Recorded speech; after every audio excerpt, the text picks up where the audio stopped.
Hello, everyone, and welcome to another episode of the Liverpool Connection podcast. We have episode 2 of Childhood Heroes. Last week, we spoke to Chris and we spoke about Robbie Fowler. And this week, I'm absolutely delighted to be joined by Mike. Mike, firstly, how are you, mate? Good. Sunny Isle of Man, as you can see today, we've had a few technical issues, haven't we? So we've got the 4G on the phone, sit in the garden. Better scenario, to be honest. But yeah, I'm good. Yeah. Being a pain in the ass getting it going, but we're here, mate. So let's get straight into it then, mate. Before we get into Gerard himself, why Liverpool? Like, what was your first sort of football memories when you were a kid growing up? Do you know what? And you know, when most people come on podcasts and they talk about footy and stuff like that, and they say like, "Oh, it was my dad that got me into footy when I was from such a young age." And I never really had that. I didn't really get into footy till I was about like properly getting into footy. So I was about 9 or 10. We started going down and playing footy locally. And to be honest, I didn't really like initially support anybody. I sort of got myself into Liverpool. I remember watching Liverpool on TV, and I just remember thinking like that was a bit of me. That's sort of just the atmosphere and the morals of the club and the sort of things you look up when you're a young kid and learn about the club and the history and everything like that. And it just gripped me. And as soon as I sort of learned about Liverpool, it got me from there on in. First game I ever went to was 2005-6 season, so the season after we won in Istanbul. When we re-signed Robbie Fowler, it was his first game, his first start back at Anfield, and we won 1-0 against Bolton. And Fowler scored the winning goal, and that was my first game at Anfield. And you look back now and think, I sat in the main stand then. It was the old main stand, and how times have changed. And just when you go to the games now and you look back and think of how it's changed, everything around the ground, like it's just changed so much. And yeah, once I went once, you know, just like everybody else, like I was just gripped and I wanted to go every week as much as I could. And luckily, living where I live, I've been lucky enough to do that. Yeah, we spoke about, it's funny actually, we were speaking about Robbie Fowler last week. And obviously, you've got so many icons from Liverpool sort of growing up, like Fowler, Owen, and then he comes along. When was it your first time you seen him, and what made it? Gerard. Do you know what? Every time I've always thought about Gerard, like everybody, it's almost like the way he held himself on the pitch. Do you know, like his stature? You know, when he first broke into the team, obviously he was like this young, skinny kid, and he sort of grew out of that into a proper man's body, didn't he? And that's sort of when I started really like proper going to the games. And he just stood out on the pitch, the way he would hold himself, the way he got around the pitch, the way he would. I think not even necessarily just Liverpool fans, but all fans in general. They want someone on the pitch who they can sort of associate themselves with, who is passionate about the club as much as you are. And every time he stepped on that pitch, I think we can all agree that he always embodied what we wanted. He always fought. He never, shitted out of challenges. The sort of the match winner sort of thing, you know, that was him, wasn't it? But every football fan wants to see someone on the pitch who gives as much for the shirt as what you would give if you had that opportunity. And I think that's why we all loved him so much, and that's why he always stood out to me. He was just the person everyone looked to get us out of the shit, and how many times he did that. But being a local lad was obviously big for him as well. You know, him and Carragher. But, you know, Gerard, he wore the armband at the end of the day. And I know you're probably going to get on to, you know, when he potentially left at the time, and there's reasonings around that. But throughout his whole career at Liverpool, he, especially my age, my generation being 28, you idolised him. Yeah, it's funny, isn't it? Like, you know, these, obviously from our point of view, you know, it's just such a funny argument, but these arguments about Gerard and Lampard and Scholes, it's just like, I can't get my head around it. I can understand it if you're Sport Chelsea and you Sport Man United and you've got these affiliations to Scholes and Gerard, to Lampard, but like, it's not even debatable to me. Like, it's not even debatable just how good he was and every attribute that he had. He's the best. He's easily the best, isn't he? I can't remember exactly who said it. Someone said it not long ago, but I think it might actually been Danny Murphy of all people. If you put, you know, a Paul Scholes in our Liverpool team throughout the years, or a Frank Lampard in our Liverpool team, would we have won the things that we did under Gerrard, or would he have, got us into the top four every year that, the years that we did, those lads wouldn't have done it. And I think as soon as you say that, that automatically just tells you that Gerrard could have done it. Could he have played in those United teams and those Chelsea teams and gone on and won things that they did? Yeah, he would have. But those other lads wouldn't have done what he did for us. And I think that epitomises what he was to us. Yeah, 100%. So can you sort of remember the first game or goal that just absolutely got you hooked on him? Well, do you know what? Funnily enough, obviously I knew I was coming on here to talk about Gerrard, so I was sort of reminiscing the other day about Gerrard, and I've seen loads of his goals at Anfield, but I say the one that always stood out for me, the season that we were going for the league in 13-14, and I went to the Sunderland game. It's probably not one many people remember. It was a night game. I'm not too sure if it was a Monday night or a midweeker, but it was a night game, 8:00 kickoff against Sunderland. We won 2-1, and Gerrard scored the winning goal in the 80th minute or something like that. And it was a free kick. I don't know if you remember it. People don't really remember that game that much. And he scored the winning free kick, and it was a great free kick. And the way he celebrated that goal. So that game would have been, around maybe November, December time. I could be wrong about that, but it was the way I remember the way he celebrated. It was right in front of us, and the passion. That will always stick with me, and that will always, when I think of Gerrard, I think of being in the lower Annie, seeing that goal and the way he celebrated and the passion. It's always stuck with me. He scored so many great goals. I'm trying to think of some. He scored a free kick against Bâle in the 14-15 season of Champions League, in that awful season we had under Rodgers.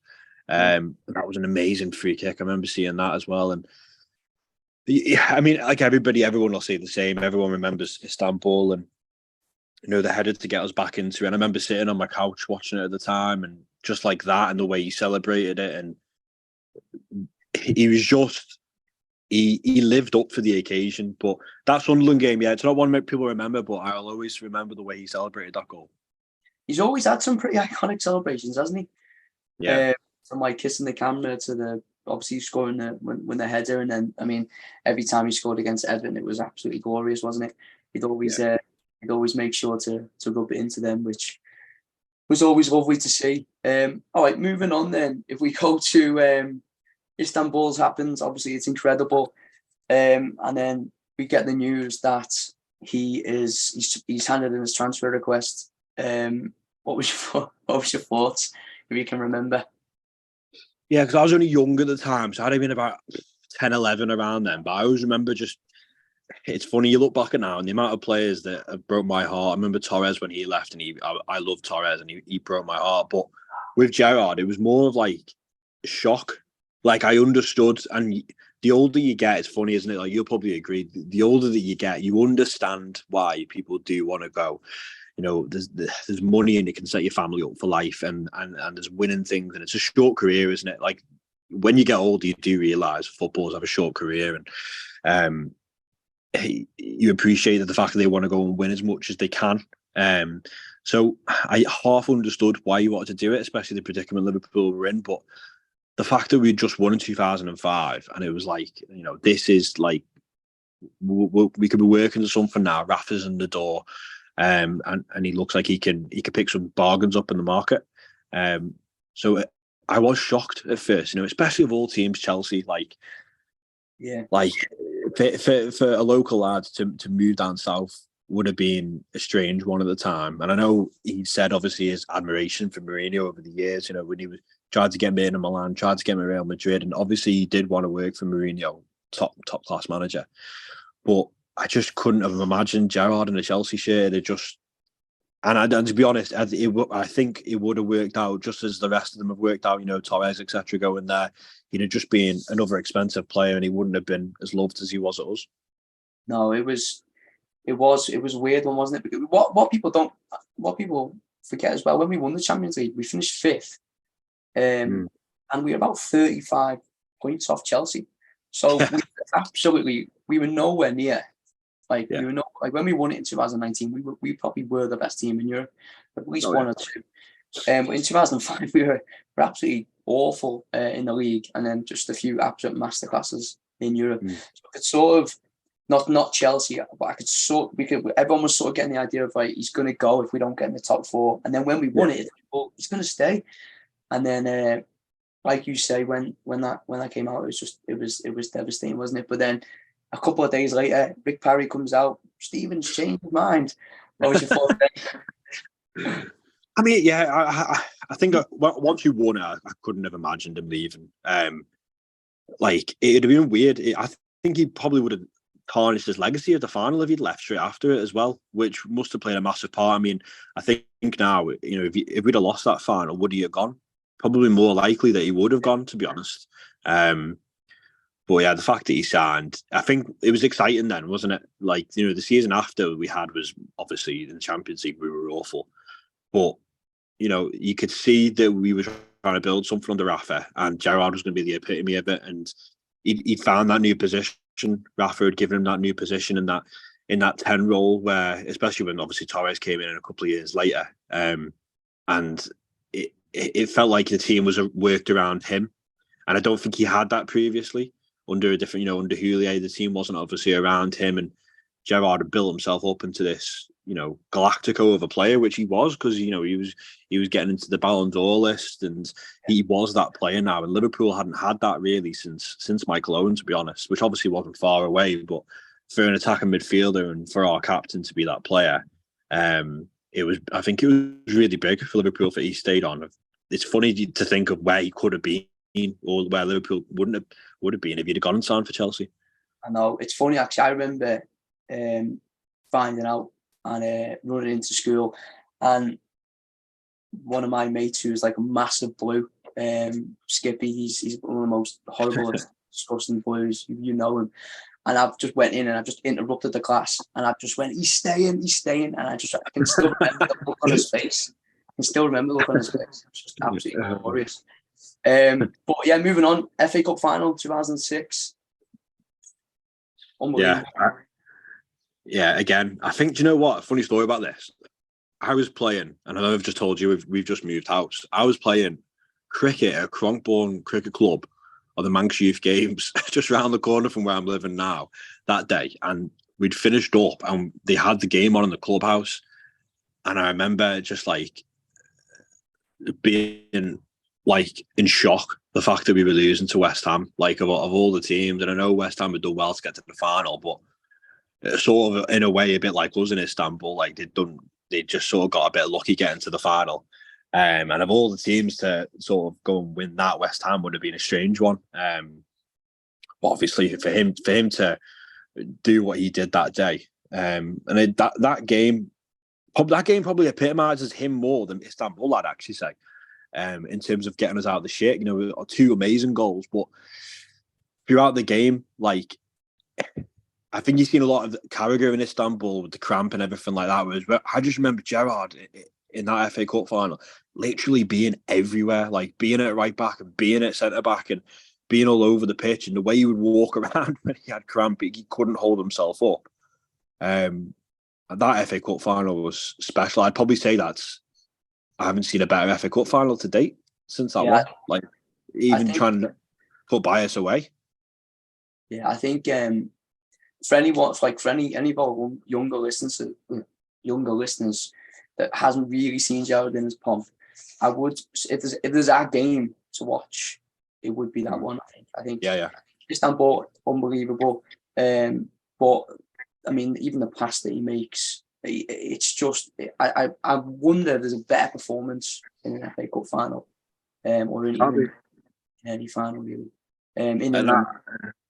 Definitely not. I think a lot of the time, it's funny. I think what says it all is every year there is an FA Cup final.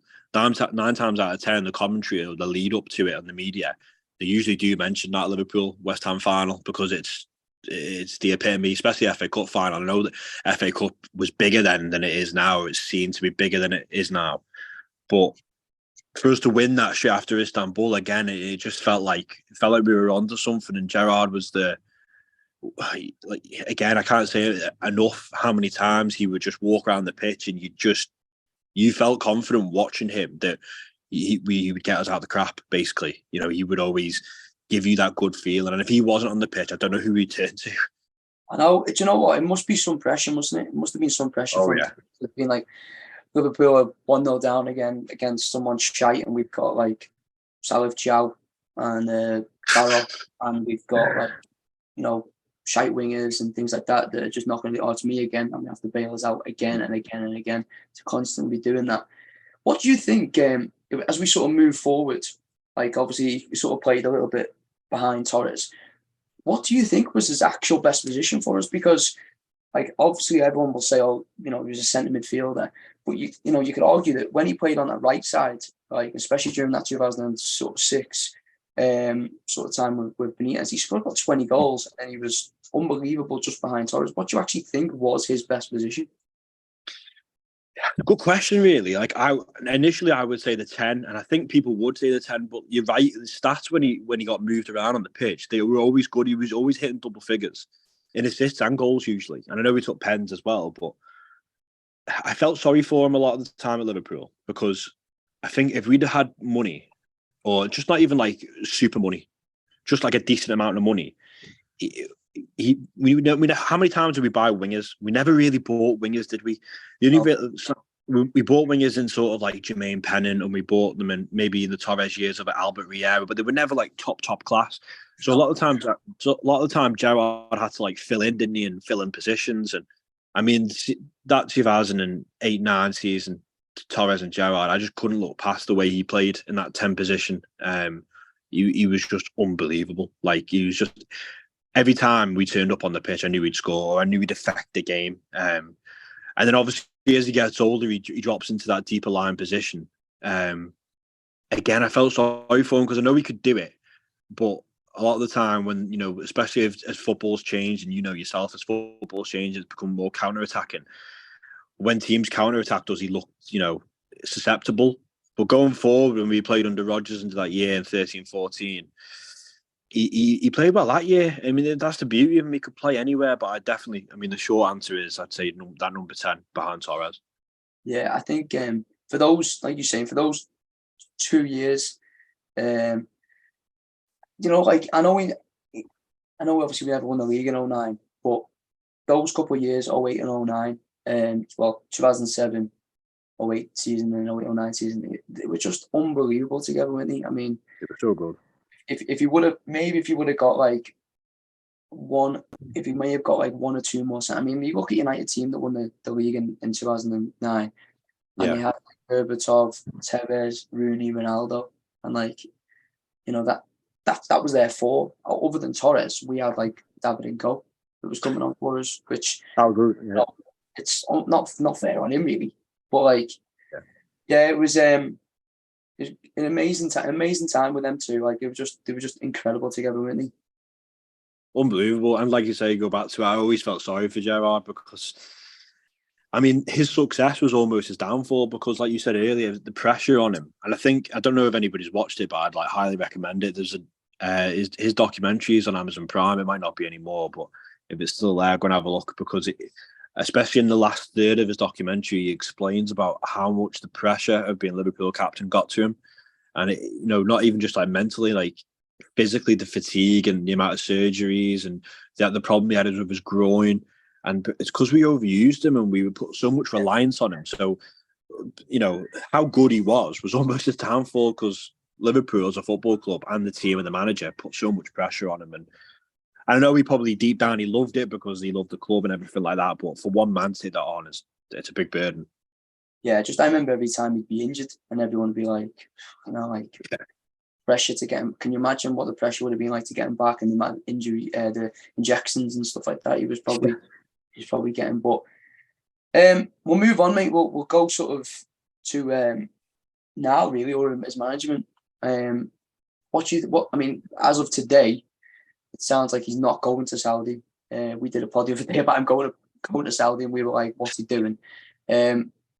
What do you think? What do you think now? What do you think he's going to do? Do you think he's going to try and get back in England somewhere? Do you think he's going to try and go into Europe somewhere? What's your thoughts? It's funny one, really, isn't it? Because obviously all these Saudi links, and he came out. I think it was an ITV last night when England played, wasn't it? And he came out there and saying, I did have the opportunity to go, and he went over and had a look and see what the proposal was, but he's not going to accept it. And fair play for going over and having a look. If someone's going to fly you out and have a little gander around Saudi Arabia for free, then you would, wouldn't you? Because to see what the crack is. He's got to keep his managerial options open, and the fact that he's making it public that he's looking for options, people might go sought after him now. I look at people like Scott Parker, and I'm not saying they're in the same bracket as manager, but what I'm saying is that he went over to Club Brugge recently, and he was awful in the Champions League with them. But I think that might be a decent job, just somewhere like that, or like a decent team in France or a decent team in Germany. If I was him, I would get out of like the UK for a bit and go and try and learn different things and learn on the job and make mistakes. Because he knows so much about football, but managing's a completely different ball game. And what I would say about Gerrard is what I think about him as a manager. I think he's probably more of a man manager than very good, like tactically. Yeah. You look at some of the managers now, and they're probably the opposite. Whereas, like, they're very, very good, but their management skills are awful. Whereas, because Gerrard's been in the game and he knows how to treat people, his management skills are probably top notch. And when he was at Rangers, he had Michael Beale, who's obviously the Rangers manager now, with him, and they probably work really well together because Gerrard could do the man management, Michael Beale could do the coaching and the tactics and everything like that. And that's probably why it worked really well. And it's funny because he took him to Villa, didn't he? And then Michael Beale went to, I think it was QPR. And that's where things went downhill a bit for Gerrard. So he probably needs to go away and learn about tactics and that side of formations and those sort of things. And I think if he went to a team, a decent team in Europe and just learned things, he wouldn't be too far away from his family. But if that's what he wants to do, and he wants to proceed in management, he has to go away and learn things. And I know people say that, like, oh, you should drop down to a championship team and do maybe like what Lampard did with Derby, but he obviously feels like that's not for him because he got linked to the Leeds job, didn't he? And he probably got offered it. But I think it's important for him as well that he feels a connection with the club. And I think that's why I thought going to Villa was a bit of a strange one. I couldn't see him going and managing a Midlands club. Just like I couldn't see him going and managing like a team in London or something, like a team in the Northwest, like an upcoming team in the Northwest. Like company's gone to Burnley. Like I could have seen Gerrard doing that. But I mean, I think he just needs to go out and learn. Yeah, it is genuinely quite a hard one, isn't it? Because, like, where do you go now? Do you go to, like, Parker's a great example. Younger managers going out, like, what would Parker know about the Belgium league? That's what I was. Do you know what I mean? What do you know about the Belgium league? And I think the same about Gerrard. So if Gerrard's going to go to, like, I don't know, in Holland or somewhere, what does he know? What does he really know about the Dutch league and the players and the system and stuff? That's why I'm thinking, really, I probably do think he probably should go more Championship because I think it might be a bit more safer. But at the same time, it's such a hard league. Oh yeah, the hardest league in the world, I think. It's solid to get out of, isn't it? But it's an interesting one. But I am glad that he's. I mean, don't get me wrong. We spoke before about. You were speaking before about players and, like, when you're younger, you're like, why are you leaving Liverpool? Like, and then I'm seeing the other day he's got offered 20 million to go to Saudi, and I'd be like, fucking hell, I'd be off. I would be off. I mean, it must be tough. It must. I do get it. Like I said earlier, when you get offered that sort of amount of money, it'll set your kids up forever. And I know Gerrard's not that way inclined, is he? Because he's all about. He wants, at the end of the day, he said it himself basically, and he wants to manage Liverpool. And people have got to remember he's such a young manager at the moment. Look at Klopp. Klopp's in his like 60s, isn't he? Like, he's had a lot of experience behind his belt, and Gerrard hasn't had that experience. And obviously, he did well at Rangers, and that was a really good experience for him. He tried to take to the next level at Villa, and obviously Villa haven't been patient enough with him. And I mean, you can't say too much because Emery came in there and he's done a really, really good job. So I respect Gerrard in the fact that he's taking his time to get the right club. I think he's doing the right thing by that. He's not just jumping at the next thing that's getting offered to him that maybe someone like Frank Lampard's done, or they've not just jumped at the next big job that's come up. He's taking his time, obviously, and finding the right one. Is he good enough to manage Liverpool in the future? Is the $1 million question. We all want him to be good enough, don't we? Because we'd all love to see that. And I think I've always thought in his heart of hearts, the main factor of why he wants to come back and manage Liverpool is to win the Premier League. Yeah. so that he can say that he has won the Premier League with Liverpool. That is, I honestly, hand on heart, think if he'd have won a Premier League at us, I'm not sure he'd be a management. That's my honest opinion. Yeah, it is an interesting one. It is an interesting one. I've got two questions for you before we go. Quick ones. For anyone that hasn't seen Steven Gerrard play, what if you could describe him to a player now? Who's playing in the game? Who would you describe him as? A little bit like. That's a question. It's difficult because initially, as soon as you said that, I thought Kevin De Bruyne is probably the closest, but still, he's not as good as Gerrard. De Bruyne is probably maybe slightly better in certain things, but Gerrard's probably better than as an all-round player. When I think De Bruyne, I purely think of just the way he kicks the ball and in terms of the way he holds himself on the field and his deliveries and his shots. But then De Bruyne hasn't got that sort of aggression and the tackling and the tracking back and the leadership. So I don't think there is one player out there who's come through who's similar to Gerrard. And we've always looked at the youth academy since Gerrard's left, haven't we? Thinking who's the next Gerrard coming through? And I'm not sure you'll ever get another Gerrard. I think the way I just think the way that football is now in terms of, kids are just so, when they're brought through, they're so tactically coached and they're not, where he played like he was on the streets, but he also could learn off like some of the best managers. And then he would also throw himself into being that aggressive local lad who just played like what we would do if we were given the shirt. And that's why I don't think you'll see another Steven Gerrard. I just don't think you'll see that. But if I had to throw a couple of players in who I'd probably say maybe Kevin De Bruyne now, maybe like a Declan Rice to a certain degree. And do you reckon that lad that we've just been flirting with for about 6 months has got little bits of Steven Gerrard in him? Who's that? Bellingham. Maybe. Yeah. And I mean that's why it's heartbreaking, isn't it, that we didn't get him, you as much as you say you're not arsed that he's gone, you are, because he has got, and he's even come out and said that he was his idol, hasn't he? So it is a good point. I actually forgot about Bellingham. I've sort of tried to get him out of my mind. To be fair, I had just threw on you. To be fair, I did this last week. I had a little think myself and thought I'll be a shit house, just throw it on them. No, Bellingham is a good one. Bellingham and De Bruyne, if I had to say, into one. Yeah. But like I said, I don't think we'll see another Steven Gerrard. Yeah, last one then. A favourite Gerrard memory or standout memory, and this doesn't necessarily have to be like a big moment, just sort of a real special one for you, or like a special, like a kit or a poster or anything that you had when you were a kid, a real standout moment. Do you know what? I'll give you two. One, I remember. I can't remember exactly what game it was.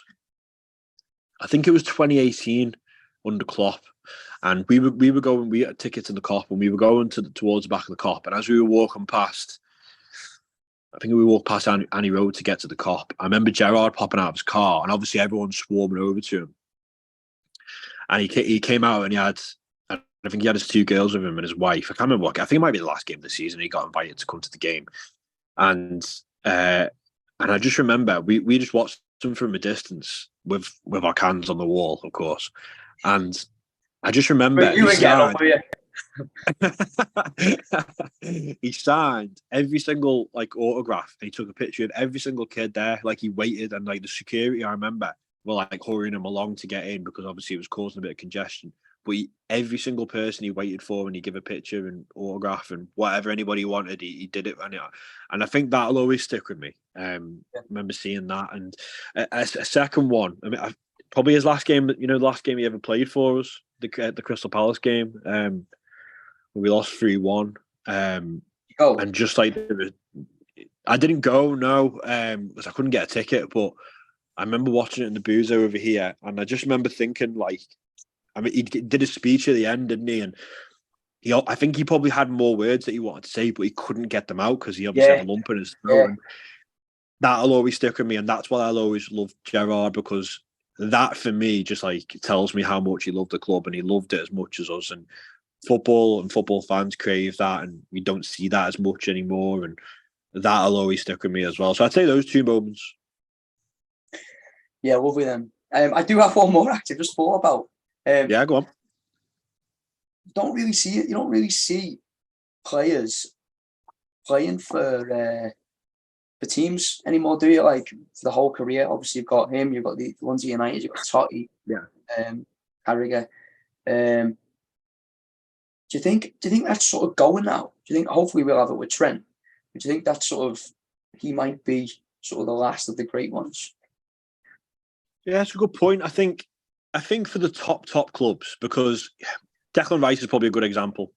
He probably could stay at West Ham for the rest of his career, and he'd probably be a legend. Obviously, they've just won a cup recently, and he's the captain. And if he stayed at West Ham for the rest of his career, he could be a legend. But he knows in his heart of hearts that if he goes to one of the big 5 or 6 clubs in the Premier League, or if he took himself abroad, that he could win the biggest honours that he couldn't win at West Ham. And Harry Kane's another one. You look at him now and you think he'll probably go down as a Tottenham legend, but at the club he's at, he's not winning anything. And so much now is when players have retired, it's like, what medals have you got in your cabinet? Yeah. And Gerard obviously had the opportunity to do both. He had the opportunity to become a legend at us, but also to win things. So I think if you're going to see that sort of thing, you'll only see it at the top clubs. So you'll see it at United's, your Arsenal's, your Liverpool's, Chelsea to a certain extent. Man City now, yeah, you probably will see someone that comes through, like maybe a Phil Foden. He's local lad. He's got the opportunity to win things, but he's also got the opportunity to be a legend. So you won't. I don't think you'll see it as much. You'll just see maybe the odd one come through every other decade, which is a sad thing. It is a sad thing, I think, for every football club, really, because every young lad wants to look at that player to get on the back of his shirt every year, and then when he goes to somewhere else, or he goes to Man City, and in the summer the kids are gutted, aren't they? But that's why we'll always love Gerard. And it is a shame that obviously he went to Galaxy, didn't he, and saw out his career there. But in terms of a legend, yeah, Mate, I see him. We see. Yeah, you went to watch him, didn't you? Yeah, and I just was like, he's done. He's not asked. He's playing in Houston. It's about 100 degrees, about 120 with the humidity, and he's probably thinking, "What am I? They got beat 3-0," and I was like, "Yeah, I don't even know why I watched them. Just a waste of time." But yeah, the club didn't. I don't think the club handled it very well. You look at people like James Milner now, and I know Gerard probably wasn't at the physique that Milner is probably at now because of how much he put into his career, but I think we definitely could have kept him on, especially under Klopp, and we could have managed his minutes, and he could have played the cup games and could have played that whole role. And I think he said that in a few podcasts himself, hasn't he? That's one of his biggest regrets, just like one more year under Klopp, and how much he'd have learned and how much he'd have given us. And I definitely think he could have. I think wasn't the contract he was offered was like a pay-by-play minutes sort of agreement. And what's the club giving a legend like that a deal like that? What did that say to the rest of the players? So I think around the people around the club at the time handled his contract poorly, and he probably could have stayed on. I know. Do you know what as well? We will wrap this up, but can you imagine a 25, 26-year-old Steven Gerrard in like the Klopp midfield, that right-hand side? Oh my God. It would have just been like a match made in heaven. He'd have loved that. Like, I mean, his body probably would have been absolutely brutalised. But could you imagine, like, having Gerrard slipping balls through to Mane and Salah in their prime? Like, I mean, you look at Trent now, and I think we're lucky. What you were saying earlier about players that are a bit like Gerrard. Like, I see little bits of Gerrard and Trent, but I think Trent's his own player, to be honest. And hopefully, he can be that next person for the younger lads and girls that are coming through now to have that hero to look up to. I hope that is him. Yeah, 100%, mate. Well, listen, I really enjoyed that. I'm glad that we did it. It did take us an absolute ages to get it going. I've caught a tan here now. I've caught a tremendous. Yeah, I know, mate. You need to get some lotion on there. But yeah, no, appreciate you coming on, mate. Everyone, make sure you check out Mike's podcast, Go on the Match podcast. Absolutely fantastic. Make sure you like, subscribe. We've got nearly 17,000 subscribers on this thing now, so keep that going, everyone. Make sure you share it. And then if you want, last week we had on Robbie. We had a Robbie Fowler one, like I said at the start. So go check that one out as well. And then next week we have Ian Rush as well. So yeah, lots coming, and they're coming every single Sunday morning. So we'll see you guys soon. Take care.